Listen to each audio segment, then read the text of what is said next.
Croeso and welcome to the Cymru Nerd Cave. How are you all? I hope you're doing well in this weird time that we're still living in. But let's not think about that for a bit. Let's think about something cool. Let's think about Transformers, in particular a Transformer from a couple of years back who none of us expected to get, I don't think, in a sort of generations spirit, shall we say. But because they'd done other headmasters, they then decided to turn their attention to other weird and wonderful Transformers from around that time, in particular the double target masters. Now they only made a few, but you know, that was good enough. They've done another one since, so hopefully we'll get a needle nose soon, so that clues you into as to who it could be. It is Titan's Return, Quake, who I think is a really cool little figure, and is a redeco of Hardhead, as you can probably tell, but done in that style of the double target masters from 1987-88, and he's really cool. And yeah, let's take a look at him right now. In fact, let's go now. So here we have Quake in his vehicle mode, and his vehicle mode is exactly the sort of Cybertronian tank that Hardhead is. And you know what, I'm a fan. I dig it.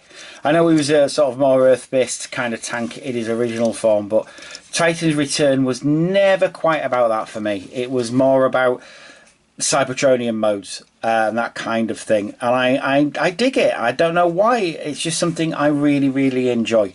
So this 4-tracked Cybertronian tank is what he turns into, with a nice blue canopy there. That's really nice. He's got this other blue canopy. If you can lift the gun up, you can see it better. A bit of an obvious headmaster port there, but that's fine, it's no problem. He's got the sigils here on the grey parts of his tank that sort of a throwback to his the stickers on his original form. And it's all in all really nice. It's burgundy, it's blue. It's what you want from a Decepticon, basically. Bit of obvious foot there, but it doesn't really make a difference. And on the bottom, it's really a good job of not sort of doing the Cybertronian mode. You do have rollers on the bottom of his treads, which sadly don't go around, but the tread detail is very nice.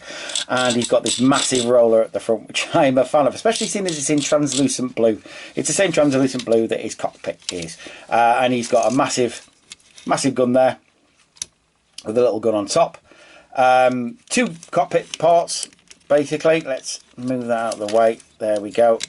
Put that back. So he's got a cockpit there that Chasm can sit in, or any Titan Master that you have in actual fact. And also, if you remove this gun,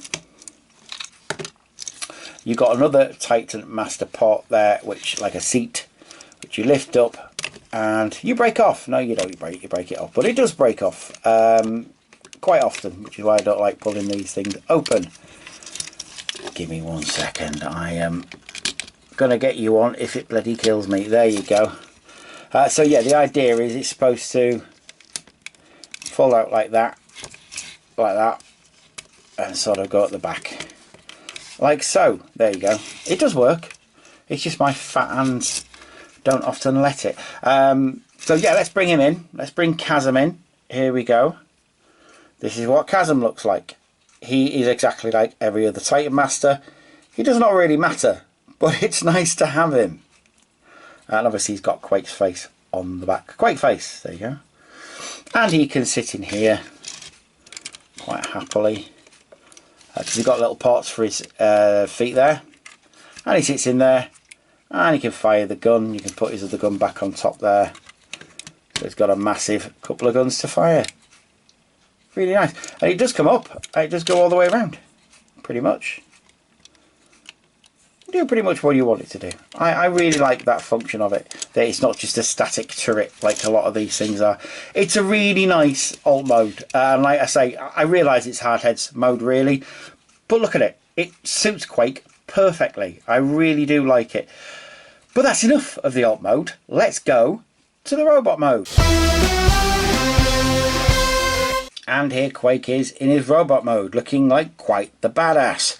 I really love this mode. I really think it suits Quake almost better than Hardhead, and Hardhead he's really suited to this, so that's how much I really love Quake. His face, like I say, it's actually Furos, or based off Furos, and then it was also used for the Titan Master version of Horrible, whose name I forget. They didn't use the Japanese name for obvious reasons. But yeah, it's based off the Duros toy, but obviously with a different faceplate, and it looks like Quake. I mean, it looks a lot like Quake did. He's got a massive cannon on his shoulder, just like Hardhead did. It is removable, not going to do that. And kibble, the lack of. I've seen people call this bit here kibble. I don't think it's part of his back. I mean, at the end of the day, it doesn't get in the way of anything at all. If anything, the massive cannon is kibble, as far as I'm concerned. But he's got really good arms that do a full range of motion. Anything you want them to do, they will do. He's got like bicep swivels and elbow turns, and the wrist turn as well. It's really good.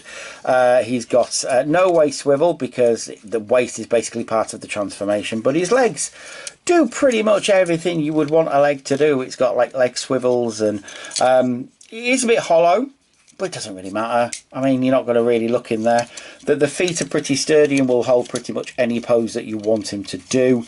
He's a decent robot for the time, and I think part of what it is as well is the transformation and sort of the robot itself. Hasbro came to this realization in sort of 2016, 2017 that what people really wanted was robots that were easy to transform, looked really good. So that's what they tended to go for. So Titans Return, Power of the Primes, even like Combiner Wars, you had this slew of robots that just looked the part, and they looked good.